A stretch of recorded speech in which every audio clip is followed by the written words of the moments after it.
All right. Here we are back for another season. I am Charlie Burris. That is former Vols quarterback Jonathan Crompton. And this is the A to Z Sports Big Orange Game Day reaction show, halftime edition for Tennessee versus Chattanooga. What is up, Cromp? Good to see you, man. What's up, man? It's been a while, but hope everything's going well. I mean, I know today it's going well. Oh, it's going real nice. Yeah. I will say this show, I guess I got sorry, I just took a drink and I had ice in my mouth. It's brought to you by Zen Sports. This segment, we'll tell you a little bit more about them here in a second. But we will be doing this all season long, halftime, post game of every Tennessee football game, be here or, be not here. But you should be here because Crompton, especially right now, I'm so excited to talk to you about what just happened in that half. I mean, Tennessee has what looked like in that half best quarterback we've had in a minute, potentially. But let's not get overexcited. We'll see what happens first, and let's just start there. What your 1,000-foot view of that first half? What were you thinking watching it? Well, I thought the first drive, honestly, I thought was very efficient. I like the first play, kind of had to make something. There wasn't a lot there, and he made a play out of nothing. And then the two biggest things that stood out to me that I'm excited the most about are obviously, I guess you would say three, obviously Nico, but Samson and McCoy. Like those two I'm excited about. Obviously, maybe I'm a homer of those two guys. I don't know. But seeing Thornton come out and playing really well, in that first half was good. But if I had to just narrow it down to one thing, we're playing as fast as we did 2 years ago, in between plays. You know what I mean? Like last year, we all kind of knew it. We all kind of saw it as like a little slower last year. This year, the referee's actually having to hold us again. Like we're back to that lightning fast pace, which I think that's our advantage. So that was fun to watch. That was the tempo I'm really excited about again. Absolutely. And the passes over the middle specifically after Joe Milton last year, where he just specifically was struggling with that, to see Nico connect really nicely with some of those throws, hitting guys in stride. I mean, that was I tweeted it out. I said, I'm almost in tears over here watching it. I was just like, oh, this is so good to see again. Oh, it is, because especially because, we all know Brew McCoy. Oh, thunderstorm. Sorry. We all know Brew McCoy is not a deep ball threat. You know what I'm saying? But I can tell you this. 15 and under, teams better get their mind right for him on those what's called a bang 8 post, like a skinny post. Big body guy. I thought a few of those balls to him were spot on. And I love the fact that Thornton got down the sideline on an inside release, but he did a really good job of restacking the corner, which means once he gets the release inside, he gets back vertical over top of the corner to make the corner kind of lost in space. It was a beautiful ball after we had a holding call on the punt or the punt return, those things. So I thought it was very efficient. Obviously we're playing Chattanooga, but the good thing is we're not pulling an NC State who played Western Carolina. We're taking the game like we should and making them play to our level. That's what's so nice to see, is we're not playing down to our competition today. Yes, just steamrolling them and moving on. That was about as well as that first half could have gone. I'll say this: did you see anything that was concerning at all? Obviously, I mean, this is the first game of Nico's real career as a starter at Tennessee. I wouldn't say anything like overly glaring, because without being like crazy, overly trying to be critical to find something to be critical about. It's 45-0. We're outgaining them by 420 yards. I don't. We can sit here. I can find something if we want to, in all honesty. But I mean, if I wanted to be like crazy critical, like I haven't seen a lot of squirrel on offense. I mean, that's just me just trying to find something. I thought we've been very efficient. I think Samson has done a good job in the run game, being patient. And I'm just glad that he had enough like intestinal fortitude to stay around to be his junior year. He's got 124 yards rushing in the first half. Granted, we're playing Chattanooga, but that's what we're supposed to do against Chattanooga. I saw somebody ask a question that said, how does Chattanooga compare to Western or WCU? Well, they're in the same conference. Western Carolina is really good in their conference, but Chattanooga also went 6-2 in their conference last year. It's not like they're a slouch in the SoCon. You know what I'm saying? So I'm glad we're playing this way, getting prepared, because the best part is NC State had to play everybody like last week. We're going to get to rest people in the second half to get ready for NC State next week. That's the advantage of us because we're taking care of our business. Yeah, I don't think you'll probably see Nico in the second half. I don't know why you would. Maybe they try to extend him a couple more drives. I don't know. I mean, if it were me, I'd probably go with drive just to get him one more drive, because that 2-minute drill wasn't phenomenal at the end, but that was just because you could tell we were just trying to call some plays. I would probably say a drive, and then I would not be surprised if he's gone at that point. Well, and I think they didn't go fully vanilla. They've had a little a little funk in the playbook there, but I do think, and maybe I'm just reading into it, it looks like they probably have told him, maybe don't run, keep it to a minimum, protect your body. You know what? Speaking of running, though, I like the fact that, and we talked about this with Milton, and Milton's an athlete, but Milton was afraid to run. Hooker didn't care. Hendon did not care to run. But I think that Nico is a more savvy runner than Hendon was, in the sense of Hendon was going to try to lower his shoulder and truck you. Nico is going to be like, all right, I've got what I can get. I've gotten plenty of room. Get down, save the hip, because it's a long season. Yeah. That's what I like about him versus Hendon at this point. Obviously, time will tell on if he changes running styles. You know what I'm saying? We'll never know. But at the moment, I like that he's like, all right, nothing's there. Hold as long as I can in the pocket, because we do have a lot of option routes, but then go instead of just the last second staying still. Well, let's talk really briefly before we get to the sponsored segment here. The defense also looked pretty monstrous. You saw a forced fumble from Tyree West that was picked up by Josh Joseph. Josh Joseph looks like a dog. Really haven't seen much out of James Pierce, but I mean, he's there and he's going to be the dog that he has been. I don't, I'm not concerned at all. Just quick thoughts on the defense. Well, I'm going to piggyback on what you said. Not a lot of James Pierce, but guys, if we don't have to say James Pierce's name a lot and he's projected as a top 5 pick, that's a great problem to have. Yeah.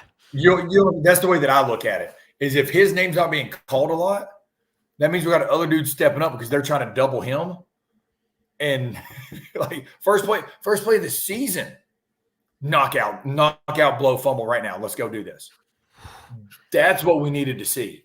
You know what I'm saying? Like, you watch that replay, dude, that's a monstrous hit from behind. That dude had no chance of holding on to the ball. No chance. And then Tyree West had a sack a little bit later in the half. He just leveled that quarterback. God rest his soul. That was I think you got some dudes on that defense that aren't named James Pierce, and that's really exciting. That's awesome, because James Pierce is a dude. Yes, he is. He's predicted top 5 for a reason. Yeah, and I even really like, there was so much speculation going into the season. Oh, will they play Boo Carter, true freshman? And they've had a real propensity to not play young guys, and he's in there. I mean, he's already in there, getting reps. Had a really nice chase down on the quarterback there. I overall, outside of that 2-minute drill, it just looked kind of funky and a little bit off. I don't know exactly what was going on, but I'm encouraged all the way around so far. Yeah, my 2-minute drill random assumption is at that point they're like, guys, we're up 45-0. Like, let's kind of throw one out there and see what happens. I thought the ball. Hey, I'll tell you this. I thought the ball over the middle that he threw to kind of start the 2-minute drill was. I thought it was a hell of a ball. It would have been an even better catch. We'll say it that way because of the tight coverage. But the placement of the ball was tremendous. And then after that play, they're like, all right, let's get to the half. They took their shot down the middle. It didn't work out.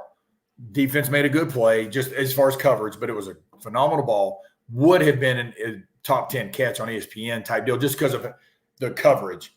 So after that, they're like, all right, let's just get to the half. So I didn't mind how we did it. You just selfishly, you just want to go get another score. You know what I mean? Definitely. Like selfishly, you just want to go down there and you want to be up 52 instead of 45.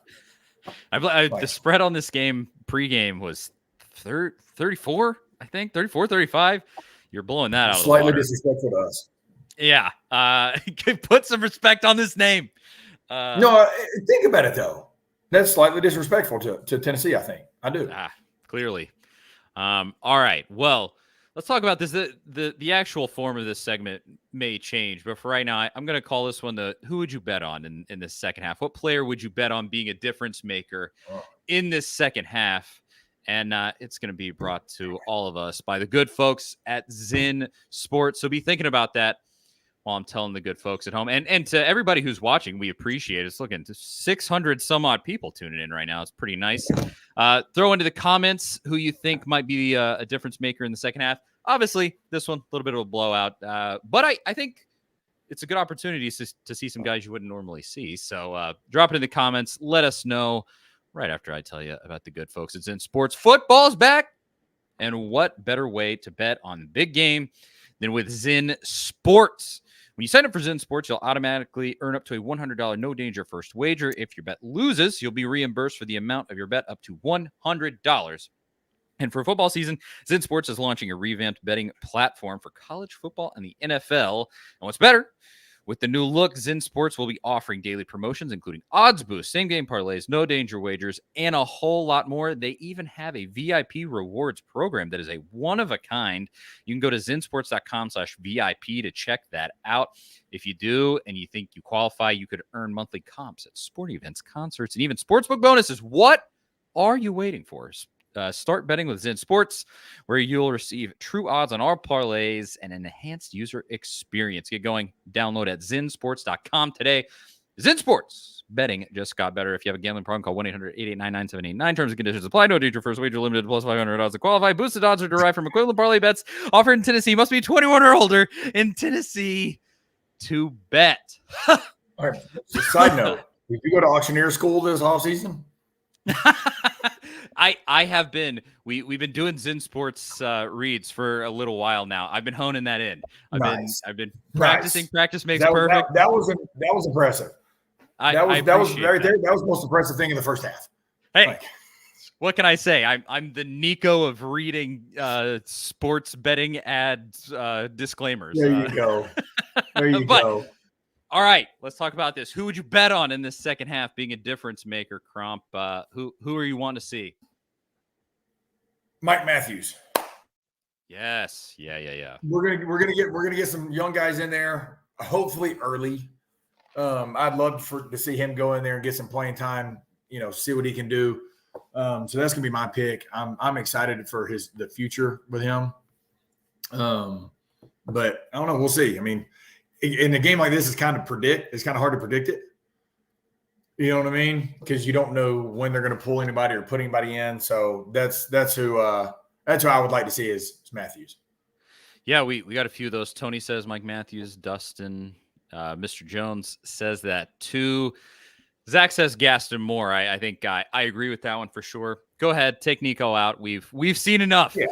Yeah. I think we'd be fine with that. Eric says, I'll say Aaron Carter is going to have a big second half, and also see Boo Carter. Yeah, keep playing Boo Carter. I want that kid to get as many reps as possible so that he can play against some higher level competition going forward.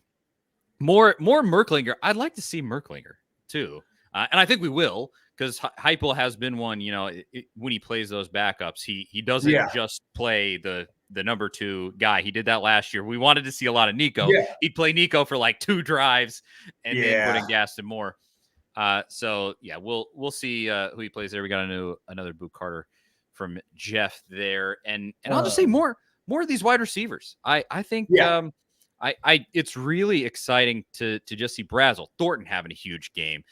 Squirrel White had a couple of, even though you mentioned there, we haven't seen that much of him. but he's making some plays. I think he's going to be dangerous in the return games. Yeah. For us, kick return, punt return, those things. But I think we're so deep at receiver right now. I really do. I think he's going to be more of a specialist type player, or at least early on. That's just my opinion, because otherwise we would have seen more of him early on today against Chattanooga. Probably. But I do want to talk about this real quick. Timothy McGee, I could not agree more. He goes, told y'all Samson is better than Wright and Small, and it's not a shot at Wright and Small. Y'all, I've been a Samson fan since he showed up. I think this dude is electric. 12 carries, 124 yards, 3 catches, 29 yards. That's what you want in a tailback in our system. Yep. I mean, that right there, I think he's the most electric guy in the backfield with the ball in his hand. Well, and you've just seen a couple of clips of him interacting with the team, and he's a real leader. Vocal. Yeah, I think so. And just has kind of that dog mentality that you love to see. At the same time, Daniel says in the comments he wants to see Deshaun Bishop. I do want to see the backup running backs too. You saw a little bit of Deshaun Bishop in that first half. Yes. A little bit of Cam Seldon. But yeah, we could use a little bit more. I'm excited about basically everybody at the skill positions this season. I think there's potential across the board. I totally agree. I mean, real quick, because I know we got to go here in just a few. Overall, 503 yards of total offense. Whew. That's the first half. Or total yards. Return game, yes, but still 503 yards of total yards. I mean, come on.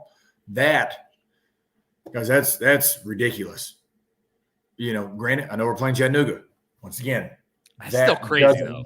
No, but I'm saying that the reason I'm saying it doesn't matter is we're imposing our will on them, which is what you should do in this game, and not do the NC State and go, oh crap, it's the third quarter and we're tied. Oh God, we got to play here. I think they were losing in the fourth quarter. We've only given up 83 yards. Oof. Chattanooga's 0 for 7 on third down. Chattanooga 5 for 9 on third down for us. Man, it's exciting to see. We're 22 of 28 in the pass game for 314 yards passing. That's phenomenal. But I think we're going to be more dynamic this year, obviously, than we were last year. I'm being serious. If my goal for this year is to average 300 in the air and 200 on the ground. We do that, we're winning ton of ball games. Now, is that going to be hard to obtain? Yes, but I think we have as you were saying, excited about the skill players. I think we have the skill players to do that. I think so. It just all has to come together. I mean, we were kind of talking about it on the main show on Mondays with me and Zach this past week. You really saw a great example with the baseball team. They just had this thing where everything gelled together. It just all came together where every dude was playing right at the right time, and they just had that thing. It's finding that. Obviously, you got a lot more moving pieces with football. It's tougher to find if you don't just have overwhelming talent. But I think it could be in there for this team. You saw big time flashes right there. And congratulations to the baseball team. That was a stupidly fun run to watch. But y'all know as well as I do, on a college campus, those things can trickle down to other sports. Yes. And help you get over that hump. It takes that first sport to get over the hump, and then the other ones can. I'm not saying we're going to win national championship. That's not what I'm getting at. But just getting over that hump to say, now let's go get in the playoff. Because once you can't win it if you ain't in it. The goal and the plan is to get in the playoff. In it, anything can happen. I'm confident, more than confident enough to say to this point, if everybody stays healthy, knock on all the wood, but if everybody stays healthy, you got the dudes to make this playoff and do something this year. Yes, we do. We have the team, the coaching staff, everything around us to be able to make it. Now we just got to do it. And the good part is now you don't have to win your conference to get in. Now, if you win it, you're guaranteed in, but at least we got a chance. Absolutely. All right. Second half. All right, they're about to kick off. All righty. We will be back for the post game. Charlie Burris, Jonathan Crompton, tune in. Crompton, best analysis of quarterbacks in the biz, and we will do even more of it after the game. So tune right back in here then, and we will talk to y'all in just a second.